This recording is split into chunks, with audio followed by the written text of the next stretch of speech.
Israel plan करता है कि कौन सी खबर किस मौके से निकलेगी। और आप देखें जो भी वहां से खबर आती है, मुस्लिम कंट्री नहीं कहा जाता, उधर सेक्ट के नाम से मुस्लिम कंट्री को कहा जाता है। एक सेक्ट का कंट्री, एक सेक्ट की आइडियोलॉजी, दूसरे सेक्ट की आइडियोलॉजी, उस सेक्ट की आइडियोलॉजी ने इस सेक्ट की आइडियोलॉजी को मारा। तो वो सारा जो है वो प्रोग्राम्ड है। उनका एक जो मौकफ है ना, देयर इज नथिंग प्रोफेशनल और journalistic about Israel. Israel Zionist agenda पे काम करता है, मैं हर प्लेटफॉर्म पे बोलता हूं।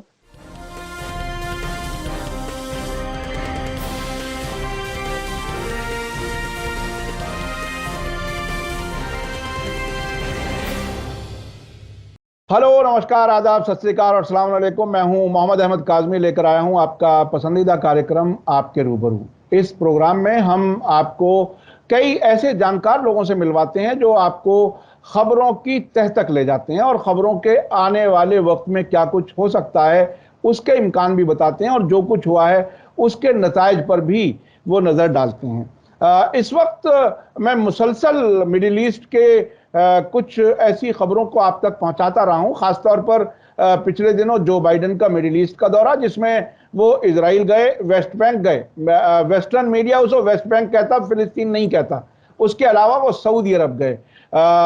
उसी के कुछ ही दिन बाद, एक हफ्ता भी नहीं हुआ था कि रूस के प्रेसिडेंट व्लादिमीर पुतिन तेहरान आए, और न सिर्फ वो आए बल्कि वहां तुर्की के प्रेसिडेंट रजब तैयब अर्दगान भी आए, और सीरिया की सिचुएशन पर राय मशवरा हुआ, जिसे आस्ताना सरबराह कॉन्फ्रेंस कहा जाता है। ये 7वीं कॉन्फ्रेंस थी जिसमें सीरिया पर संजीदगी से डिस्कस हुआ कि आने वाले वक्त में क्या कुछ होना चाहिए। लेकिन यूक्रेन जंग के दौरान ये दोनों अहम विजिट्स बहुत ही अहम थी, और अहम इसलिए भी थी कि बहुत से जानकार लोगों का कहना है कि दुनिया जो है वो बदल रही है। शायद ताकत का जो मरकज है वेस्ट से अब ईस्ट की तरफ खिसक रहा है, ऐसा कुछ लोगों का कहना है। आप अब तक कई प्रोग्राम हमारे इस सिलसिले में देख चुके हैं। इस वक्त मेरे साथ सीनियर फ्रीलांस जर्नलिस्ट श्रीनगर से हैं माजिद हैदरी साहब। वो मेरे आज इस प्रोग्राम में मेहमान हैं। माजिद हैदरी साहब, वेलकम है आपका। मीडिया स्टार वर्ल्ड को आपने वक्त दिया। आप ये बताइए कि इन दोनों विजिट्स को, शुरू में थोड़ा सा आप एक दोनों को मिलाकर के कोई चीज बताइए, फिर हम अलग अलग बात करेंगे दोनों विजिट्स के बारे में। आप मिडिल ईस्ट में इन दोनों अहम विजिट्स को किस तरह से देख रहे हैं? अस्सलाम वालेकुम काज़मी साहब, सबसे पहले तो मीडिया स्टार वर्ल्ड का बहुत बहुत शुक्रिया कि आप अक्सर मुझे किसी ना किसी मौजू पे बात करने के लिए इसमें दावत देते हैं। बहुत अच्छा लगता है आपके चैनल पे आना। देखिए, ये जो दोनों दौरे जो थे, जो कि प्रेसिडेंट बाइडेन के थे, जो बाइडेन के और प्रेसिडेंट पुतिन के, ये एक्चुअली प्रेसिडेंट जो बाइडेन की एक फेस सेविंग एक्सरसाइज थी।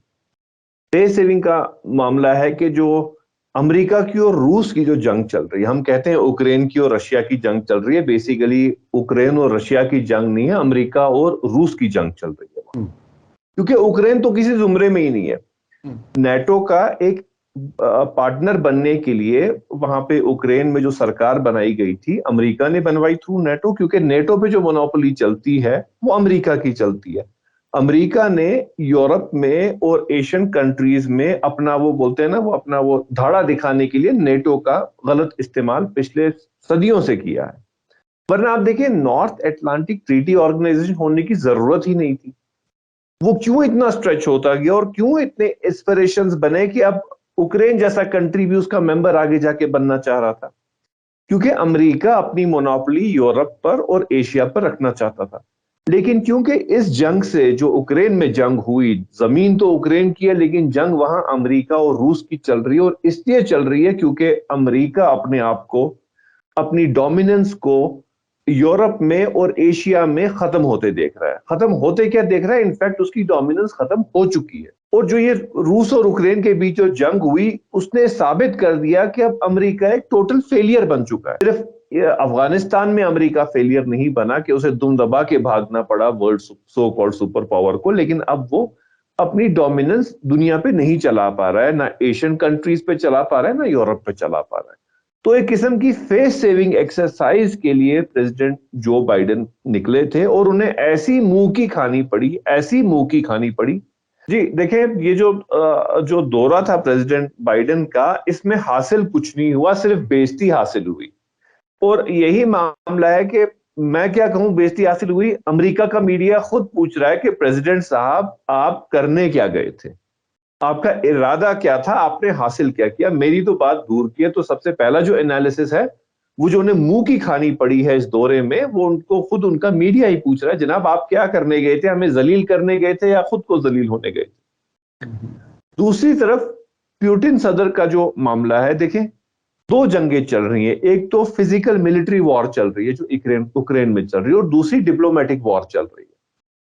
अमेरिका दोनों जंगें हार रहा है, दोनों जंगें ऐसे हार रहा है। रशिया पे सैंक्शंस लगाई गई। रशिया का सबसे बड़ा जो इस वक्त मामला है, जो फ्यूल का मामला होता है, गैस का मामला है, पेट्रोल का मामला है, डीजल का मामला है, जो फ्यूल वॉर है, उसमें भी रशिया जीतते हुए दिख रहा है। तो ये सारे मामलात को बेसिकली कुछ थोड़ा डैमेज कंट्रोल करने के लिए एक एक्सरसाइज से प्रेसिडेंट बाइडेन गए थे मिडिल ईस्ट के दौरे पे। और साथ में इजराइल को थोड़ा बोलने गए थे कि भाई इतनी जंग हो गई, तुम थोड़ा सा कुछ इसमें ढीले लग रहे हो, तुम्हारी तरफ से कोई करख बयानबाजी नहीं आ रही, तुम कुछ फिजिकली कर नहीं रहे हो, तुम लोग कर क्या रहे हो भाई, सारे में तो मैं जलील हो रहा हूं। अब पब्लिकली तो ये बात नहीं आएगी कि प्रेसिडेंट बाइडेन बोलेंगे कि भाई मैं जलील हो रहा हूं, अमेरिका जलील हो रहा है, लेकिन हकीकत तो यही है, वो उसे यही कहने के थे कि भाई, तो इसराइल भी थोड़ा सा डिप्लोमेटिक चल रहा है इस वक्त, वो रशिया के साथ भी उतना बिगाड़ नहीं रहा है, और यूरोपियन कंट्रीज के साथ भी ठीक रख रहा है, बाकी जगह भी ठीक रख रहा है। तो एक नया किस्म का पावर डायनेमिक्स आ रहा है, जो जियोपॉलिटिकल पावर डायनेमिक्स है, वो टोटल चेंज हो गया है। और उसी में अपनी बेइज्जती कराने के लिए, मैं तो सिंपल कहूंगा, अपनी बेइज्जती कराने के लिए president Joe Biden middle east के दौरे पे गए थे। हाँ, जो प्यूटिन का दौरा था वो बड़ा स्ट्रेटेजिक था, उसमें उन्हें कामयाबी हासिल हुई है। और इतनी कामयाबी हासिल हुई है कि जितना फिजिकली जाके प्रेसिडेंट बाइडेन को हासिल नहीं हुई, उतना वो उनको सिर्फ फोन की कॉल करके प्रेसिडेंट प्यूटिन को हासिल हुई है। जी काजमी साहब। हाँ, फोन कॉल कौन सी कह रहे हैं, क्योंकि वो तो फिजिकली तेहरान आए थे। जी देखिए, तेहरान का दौरा, और देखिए सबसे पहले हमें दो चीजें समझनी होंगी। प्रेसिडेंट बाइडेन का जो सऊदी अरब का दौरा था, वो दौरा इसलिए था कि असल में तेल का इस वक्त मामला है, सारा तेल की लड़ाई है। सारी तेल की लड़ाई ये है कि रशिया पर सैंक्शंस लगाए गए हैं, यूरोपियन ममालिक ना खरीदे, अमेरिका खरीदेगा नहीं, एशियन ममालिक ना खरीदे, लेकिन चाइना भी ले रहा है, इंडिया भी ले रहा है, और सऊदी अरबिया भी उन्हीं ममालिक में आता है जिन्होंने कि ये सैंक्शंस अमेरिका की और ये नेटो की नहीं मानी है। तो इसमें देखिए क्या होता है, क्योंकि सऊदी अरब जो है वो सबसे बड़ा ऑयल प्रोड्यूसर है और ऑयल का आगे एक्सपोर्टर है। तो प्रेसिडेंट बाइडेन का वहां पे जाके कहना था, वहां के वली अहद से, मोहम्मद बिन सलमान से, एमबीएस से, कि भाई, ज्यादा हम उसे एमबीएस कहना ही प्रेफर करते हैं फॉर मेनी रीजन। तो उन्होंने एमबीएस को कहा, भाई सबसे पहले देखिए वहां पे क्या बेवकूफी थी। आप एक मुल्क के पास जा रहे हैं, एक मुल्क के शाह के पास जा रहे हैं जो कि एक मोनार्की है, और आप वहां पे जाने का आप एटीट्यूड देखिए क्या है।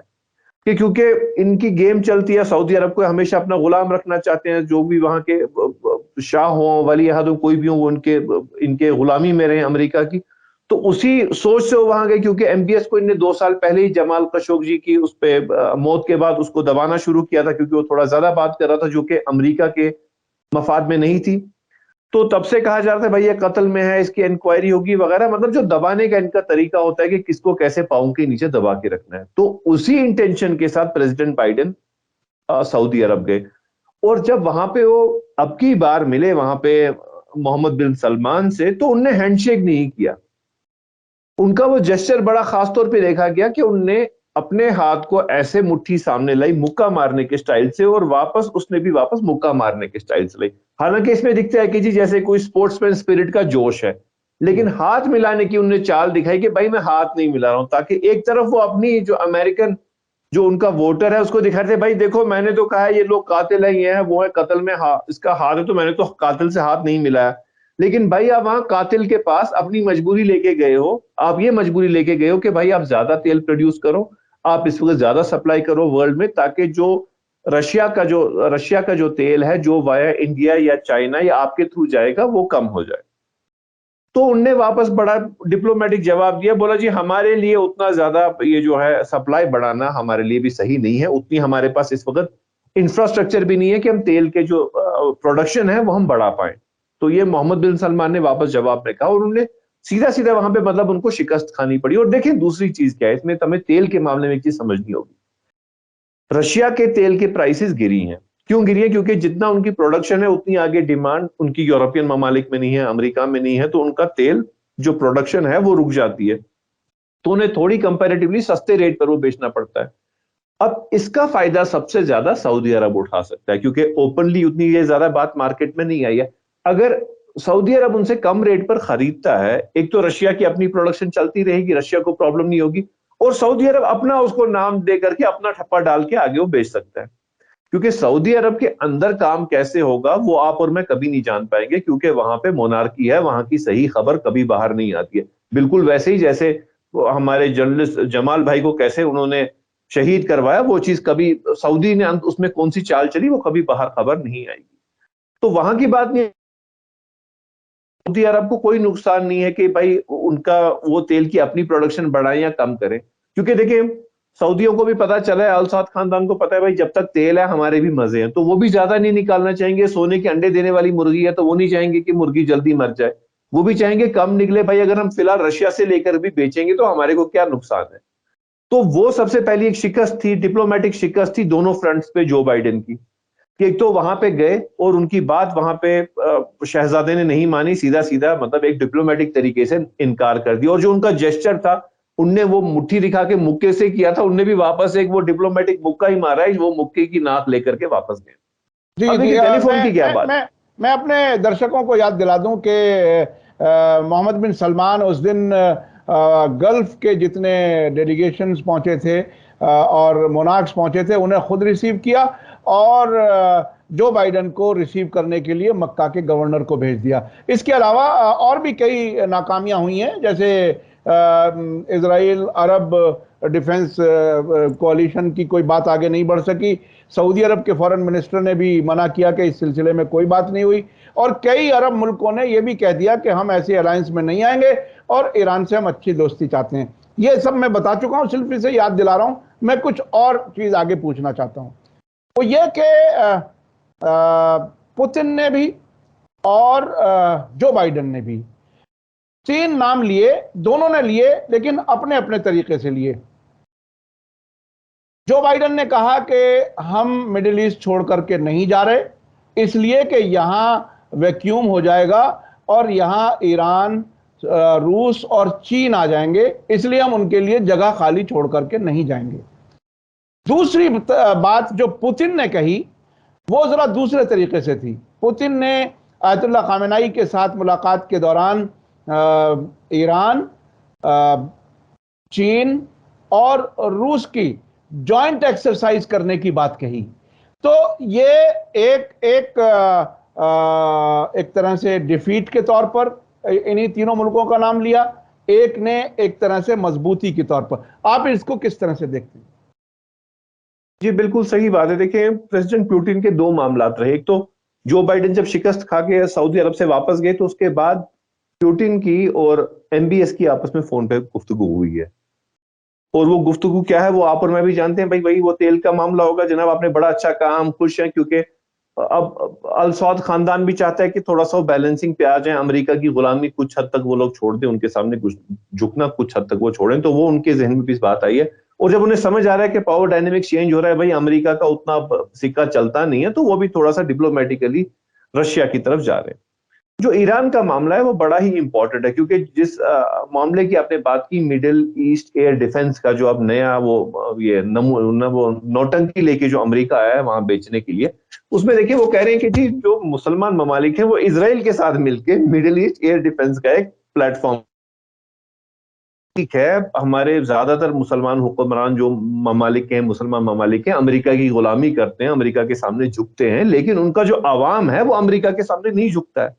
और कोई भी शाख, कोई भी वाली अहद इतना बड़ा रिस्क नहीं लेगा कि वो अब अमेरिका के साथ साथ इसराइल की गुलामी भी मान ले और उसके बाद ये सोचे कि उसके मुल्क में बगावत नहीं होगी। क्योंकि इसराइल के साथ तकरीबन हर मुसलमान का एक इशू है। क्यों है? मैं नेशनल चैनल्स पे भी कहता हूं भाई, वहां मस्जिद अक्सा का मामला है, वहां सिर्फ एक पॉलिटिकल वॉर नहीं है, मस्जिद अक्सा का मामला, और मस्जिद अक्सा मुसलमानों के लिए दिल के बहुत नजदीक है। तो उस वजह से इजराइल के साथ एक रूटीन मुसलमान का कोई अकॉर्ड होना उसकी कोई पॉसिबिलिटी लगती नहीं है। और ये चीज हमारे ये जो मुसलमान ममालिक के हुक्मरान हैं ये भी जानते हैं कि अगर हम जितना भी झुके, अमेरिका के सामने झुके, किसी के सामने झुके, लेकिन हमारे मुल्क का अवाम उनके सामने झुकने को तैयार नहीं। सो ये एक मामला बनता है कि मिडिल ईस्ट एयर डिफेंस का जो मामला है वो वहां फेल हो रहा है। दूसरा जो स्ट्रेटेजिक इंपॉर्टेंस है वो ये है कि चाइना से लेकर के रशिया के वाया ईरान और पाकिस्तान के थ्रू टर्की तक एक ट्रेन का प्लान, जिस जिस ट्रेन की एक्सरसाइज अभी हाल ही में कुछ 2-3 महीने पहले की भी गई, तो उसको ये फॉर्मली बनाना चाहते हैं। क्यों बनाना चाहते हैं? ये इस एरिया में अपनी एक इंटीग्रेशन चाहते हैं, पावर इंटीग्रेशन। पावर इंटीग्रेशन ऐसी है कि रशिया को कहीं ना कहीं और चाइना को कहीं ना कहीं कुछ हद तक पता है कि ईरान ऑलमोस्ट एक न्यूक्लियर पावर है। उनने डिस्क्लोज नहीं किया हो, लेकिन जो इंसान को फीलर्स मिलते हैं, जो एक इंसान ईरान का जो देखता है कि ईरान में जो वो स्ट्रेंथ है, जिस पोजीशन से ईरान हमेशा बात करता है, अमेरिका के खिलाफ खुलेआम उठ के बात करता है, इसराइल के खिलाफ बात करता है, भाई वो बात करने के लिए जब तक आपके पास वजन नहीं होगा तब तक आप बात नहीं करेंगे। और वजन अगर आज की डेट में हो सकता है तो वो न्यूक्लियर आपके पास स्ट्रेंथ से होता है। तो कहीं ना कहीं ईरान उस मामले में बहुत क्लोज है न्यूक्लियर पावर बनने के। तो रशिया चाहता है जो ये हमारा जो एशियन रीजन है, मिडिल ईस्टर्न रीजन है, वहां पे रशिया और चाइना की कंसेंसस से आगे का पावर स्ट्रेटेजी चले। क्योंकि जो ईरान के ऊपर के जो ममालिक आ जाते हैं, फिर देखिए जैसे वहां से ऊपर ऊपर जाकर के फिर से यूरोपियन कंट्रीज आ जाते हैं, उक्रेन का साइड आ जाता है, ओडिशा का साइड आ जाता है, ब्लैक सी वगैरह आ जाता है, तो वहां पे फिर से नेटो का इन्फ्लुएंस आता है। तो नेटो के इन्फ्लुएंस को काटने के लिए नीचे की साइड प्यूटिन, चाइना मिल करके अपने एरिया को स्ट्रांग बनाना चाहते हैं। और उन्हें पता है कि हमारे साथ अगर कोई वफादारी इसमें सबसे ज्यादा करेगा वो ईरान करेगा, क्योंकि ईरान ने कभी भी अमेरिका के सामने झुकना नहीं माना है आज तक। ईरान ने अपने आप की फाकाकशी देखी है लेकिन झुके नहीं है अमेरिका के सामने। तो वो रशिया जानता है कि हमें इनको हमदर्दी दिखानी है, मॉरल सपोर्ट देना हो, लॉजिस्टिक सपोर्ट देना हो, तो ये हमारे हैं। और ये इसमें एक और चीज है रशिया ने जो देखी है, आपने ज्यादा अच्छा इस पे मुताला किया होगा। रशिया ने समझा कि मुसलमान जिस भी कंट्री के हों अपने मुल्क की तरफ वफादार होते हैं। आप देखिए प्रेसिडेंट प्यूटिन ने चेचेनियन फोर्सेस, मुस्लिम्स को अपनी तरफ से यूक्रेन में लड़ने के लिए भेजा। किस भरोसे से भेजा है, किस कॉन्फिडेंस से भेजा? देखें, प्यूटिन एक नॉर्मल पॉलिटिशियन नहीं है, वो केजीबी के साथ वाबस्ता रहे हैं। और उनने जब रशिया यूएसएसआर डिसइंटीग्रेट हुआ था तो उनने सारी वो जो इंपॉर्टेंट फाइल्स थी अपने दिमाग में रखी। इतना जहीन इंसान है वो। तो उनने सोच करके ये कार्ड खेला ईरान का, क्योंकि उन्हें पता है कि जब भी मुझे जरूरत होगी तो इस रीजन में जो सबसे स्ट्रांग मेरे लिए एक वॉइस जो सामने प्रैक्टिकली आ सकती है वो ईरान है। तो इस वजह से ईरान के साथ उनका बहुत इंपॉर्टेंट एक पैक्ट बन रहा है वहां पे। और वो पैक्ट जो है वो MEAD के आइडिया को ही तबाह कर देता है। जो middle east air defence idea है उसको तबाह करने के लिए एक चीज काफी है और वो ईरान है। और वो कार्ड रशिया ने बड़ी अच्छी तरह, और देखिए रशिया सिर्फ सामने है, इसमें पीछे चाइना भी है। यूक्रेन की वॉर में भी चाइना साथ में है, सामने नहीं आ रहा है। हम जानते हैं डिप्लोमेटिक नाइसिटीज कैसे चलती हैं, वो चीज चाइना वहां पर भी है, चाइना यहां पर भी। और चाइना और रशिया मिल करके ईरान के साथ एक स्ट्रेटेजी बना रहे। अच्छा, एक ताजा एक वाकया हुआ कि जब जो बाइडन सऊदी अरब पहुंचे, उससे पहले इजरायली मीडिया के लोग वहां पहुंचे थे।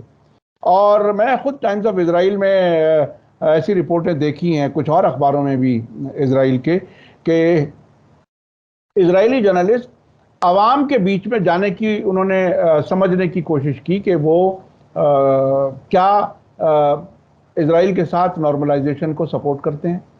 तो उसमें जो इजरायली मीडिया ने बाकायदा रिपोर्ट किया वो ये किया कि कई जगहों पर तो हमसे बात करना भी पसंद नहीं किया लोगों ने। और ये भी बात बताई इन जर्नलिस्ट ने कि हम इजरायली पासपोर्ट से नहीं गए थे, थर्ड कंट्री।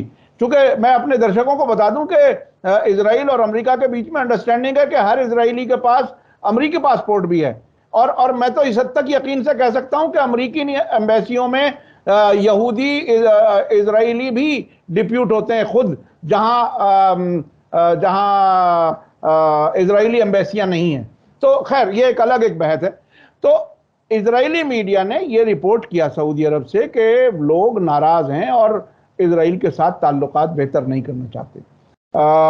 मैं एक चीज़ और बता दूं कि अरब मीडिया में आम तौर पर लोगों का ये जहन बनाने के लिए, जहन साजी के लिए ये काम किया गया है कि इसराइल और फिलिस्तीन कोई मजहबी मामला नहीं है, ये टेरिटोरियल डिस्प्यूट है और फिलिस्तीनियों की गलती की वजह से ही उन्होंने ज़मीनें बेची थी इसलिए इसराइल बना। तो वहाँ का मीडिया इस तरह से वहाँ के लोगों को कहता है। इसके बाद भी इसराइल के साथ वो नॉर्मलाइजेशन नहीं चाहते। अब जो एक और वाकया हुआ है उस पर मैं थोड़ा सा आपसे समझना चाहूँगा।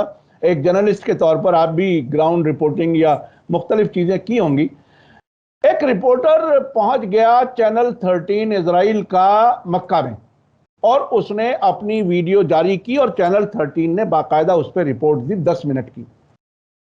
उसको आप कैसे देखते हैं? चूंकि ऐसा समझना है बहुत से लोगों का कि वहां की इंटेलिजेंस से बच करके कोई जा नहीं सकता।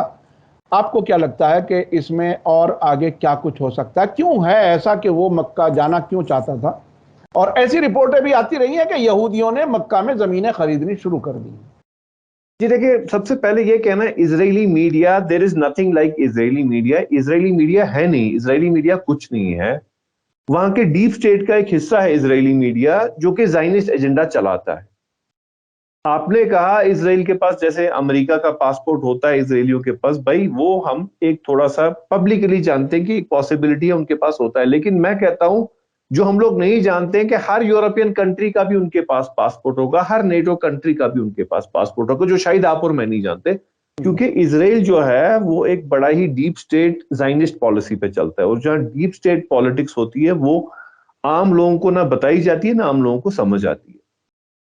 देखिए, सऊदी अरब की एक इस वक्त प्रॉब्लम है। सऊदी अरब जो है, सऊदी अरब टोटली इस्लामिक वैल्यूज को, एक तो होता है थोड़ा बहुत कहीं कॉम्प्रोमाइज हो, इस्लामिक वैल्यूज की धज्जियां उड़ा करके एक ऐसा नया सोशल सेटअप वहां क्रिएट किया जा रहा है मिसयूज करके। मतलब कहीं ना कहीं एमबीएस को कहीं ना कहीं टेम किया गया कि भाई तुमने यहाँ का जो सोशल फैब्रिक है, रिलीजियस फैब्रिक है, उसे तुमने इरोड करना है, और उस पर आज से काम नहीं हो रहा, उस पर पिछले तकरीबन 4-5 साल से काम हो रहा है। आप देखें मक्का शरीफ जैसे मुतबरक शहर में, मदीने पाक जैसे मुतबरक शहर में वो मॉडल्स की रिकॉर्डिंग्स हो रही हैं, वो जिसे हम कहते हैं ऑलमोस्ट पोर्नोग्राफी की रिकॉर्डिंग्स हो रही हैं, ऑब्सिनिटी की रिकॉर्डिंग्स हो रही हैं, ऑब्सिनिटी प्रमोट हो रही है, वहां कसिनोज खुल रहे हैं, सिनेमा हॉल्स खुल रहे हैं। तो वहां पर एक कल्चरल और सोशल और रिलीजियस शॉक दिया जा रहा है लोगों को। तो सऊदी अरब ममालिक में जो कुछ हो रहा है वो एक स्ट्रेटेजी से हो रहा है, जहां पे हमेशा कहीं ना कहीं ज़ायनिस्ट पॉलिसी का हाथ रहा है।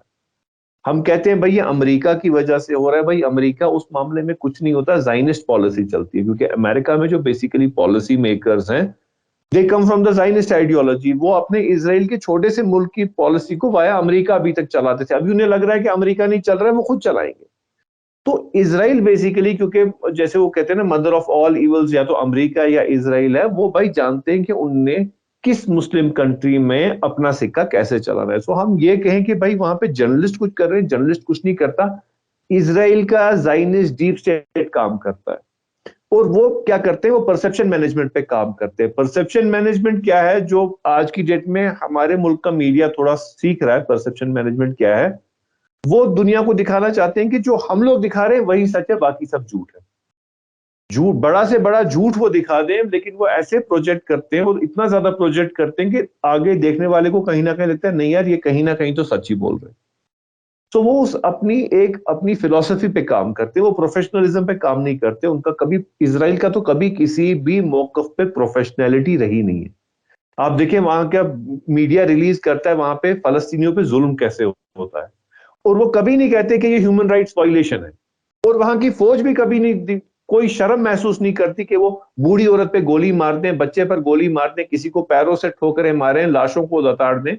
आज की डेट में जिसको हम कहते हैं जी पुराने वक्तों में जुल्म होता था और हम उसको बड़ा बड़ा जी वो बादशाहों के वक्त में होता था, ऐसा जुल्म वैसा जुल्म, सारी दुनिया रोती है उस पर, लेकिन कोई भी इसराइल के खिलाफ जो वो वहां पे किसी भी तरीके का अब्यूज होता है उस पर कोई बात नहीं होती, क्योंकि उन्होंने मीडिया मैनेजमेंट वैसी की है, पूरे वर्ल्ड में परसेप्शन मैनेजमेंट किया।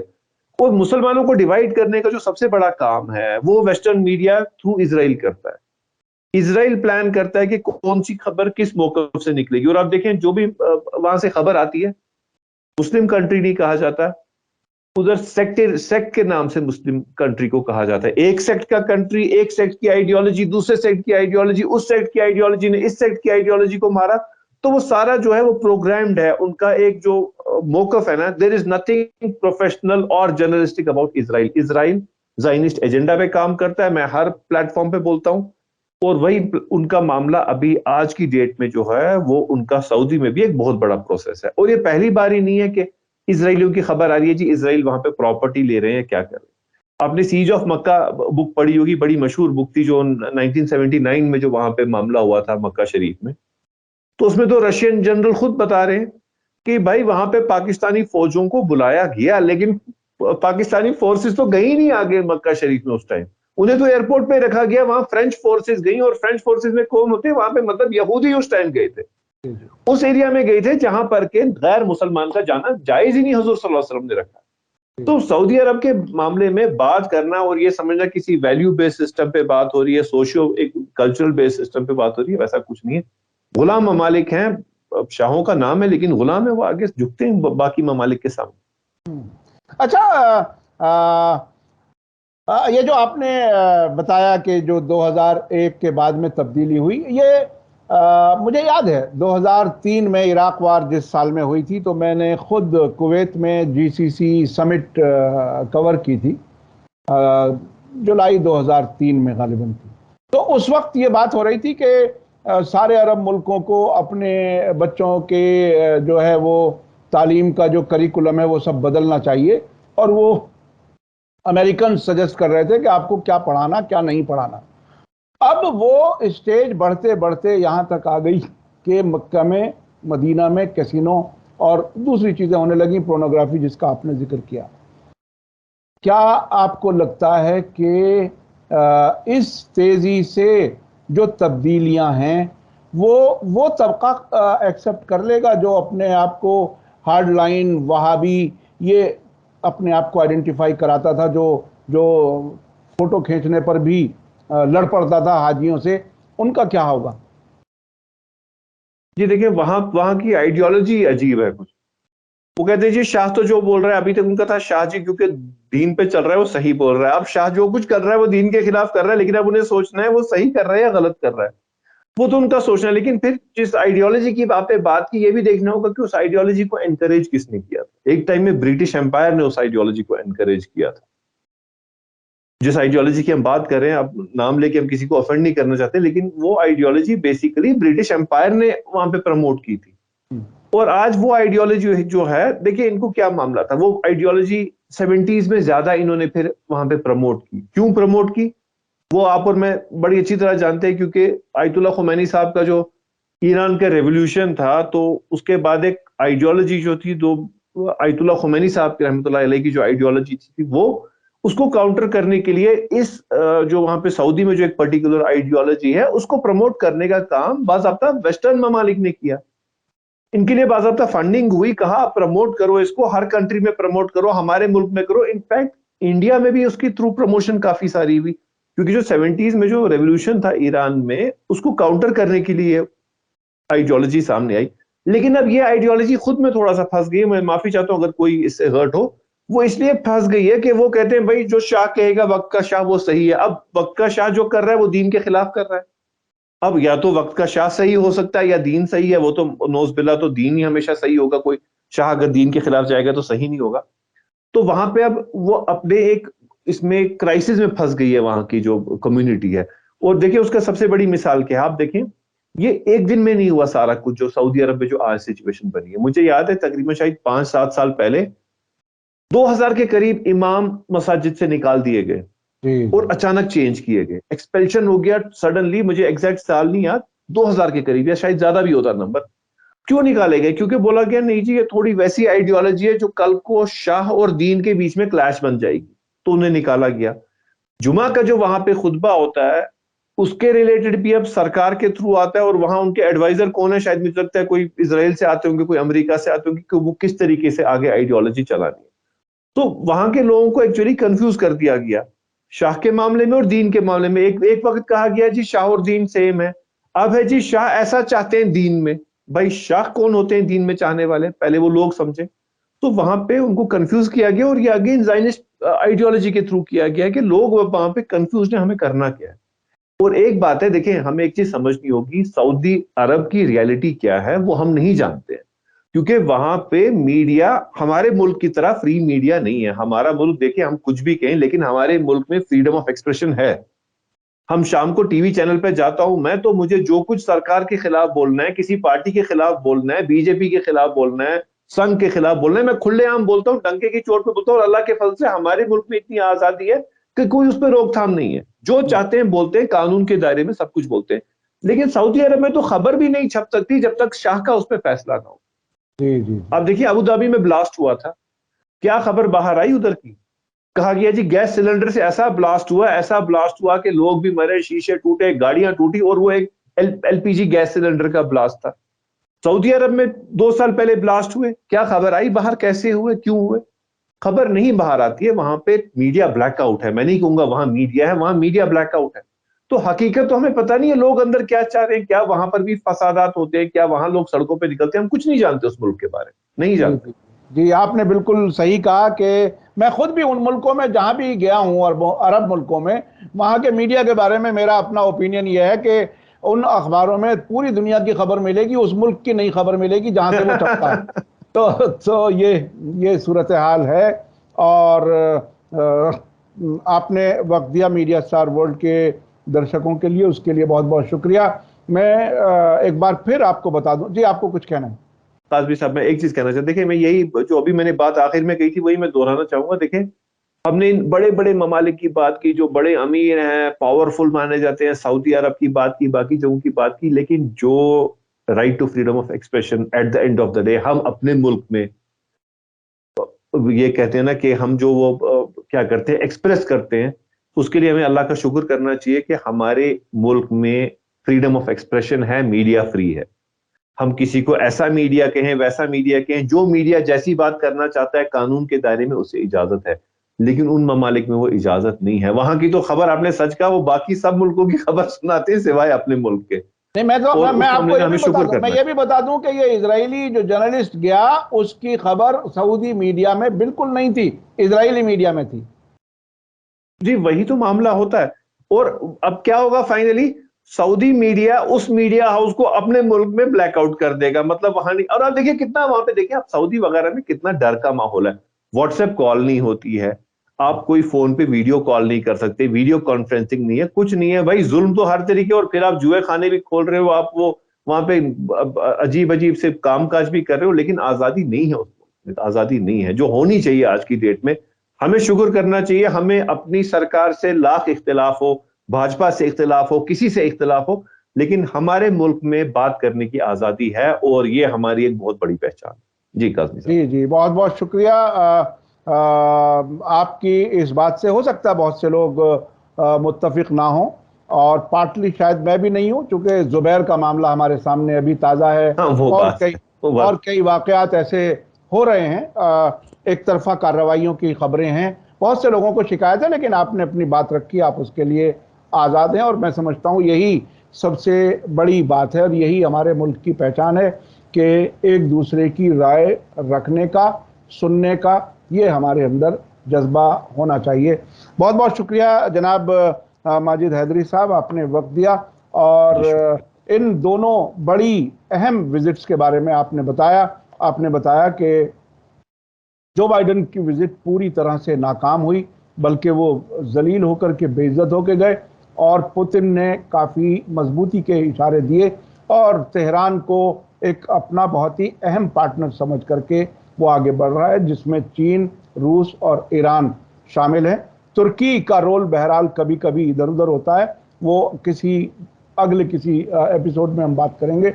बहुत बहुत शुक्रिया, आपने हमें वक्त दिया। इसी के साथ मुझे दीजिए इजाज़त। धन्यवाद, शुक्रिया। जय भारत, जय हिंद।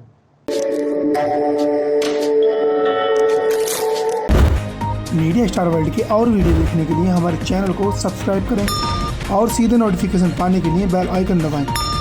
और अगर हमारी खबर सच्ची और अच्छी लगे तो अपने व्हाट्सएप, इंस्टाग्राम, फेसबुक और ट्विटर अकाउंट पर ज़रूर शेयर करें।